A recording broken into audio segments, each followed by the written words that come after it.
बेटे ने कर ली पसंद की शादी। बधाई हो सागर भाई साहब, बधाई हो मैथिली बहन।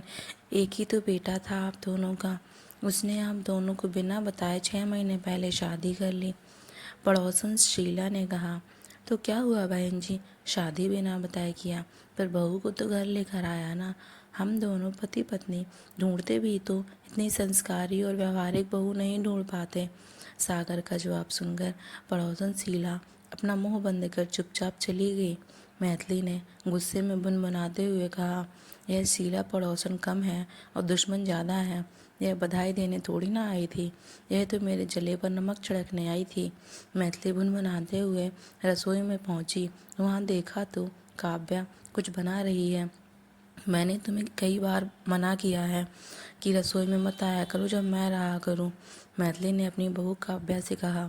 ससुर सागर ने कहा, बस करो भाग्यवान, आखिर कब तक अपने कटु वचन से बहू को तकलीफ देती रहोगी। अब वही तुम्हारी बहू है, अब इस सच्चाई को स्वीकार कर लो और अपना गुस्सा थूक दो। 6 महीने हो चुके हैं उसे अब इस घर की बहू बने हुए। काव्या ने मुस्कुराते हुए कहा, बाबूजी, अगर माँ प्यार करती है तो डांटने का और गुस्सा होने का भी अधिकार रखती है। मुझे सासू माँ की कही गई किसी भी बात से कोई तकलीफ नहीं है।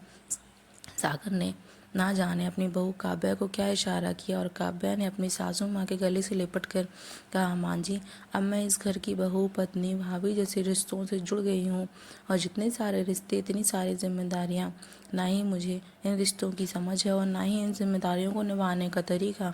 मैथिली का दिल थोड़ा नरम पड़ गया तो काव्या ने कहा, जन्म के बाद ही मैंने अपनी माँ को खो दिया।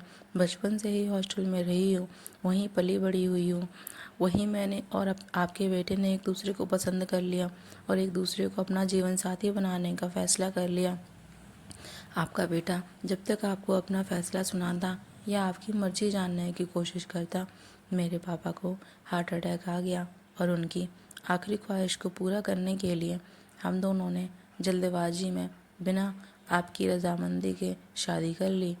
काव्या की बातें सुनकर मैथिली का दिल काव्या के लिए रो पड़ा।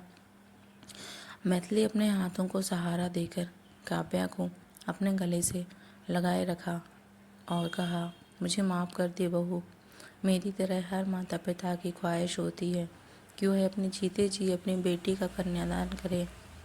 मेरे बेटे ने और तुमने कोई गलती नहीं की। मेरे बेटे ने तो एक पिता की आखिरी ख्वाहिश पूरी की है।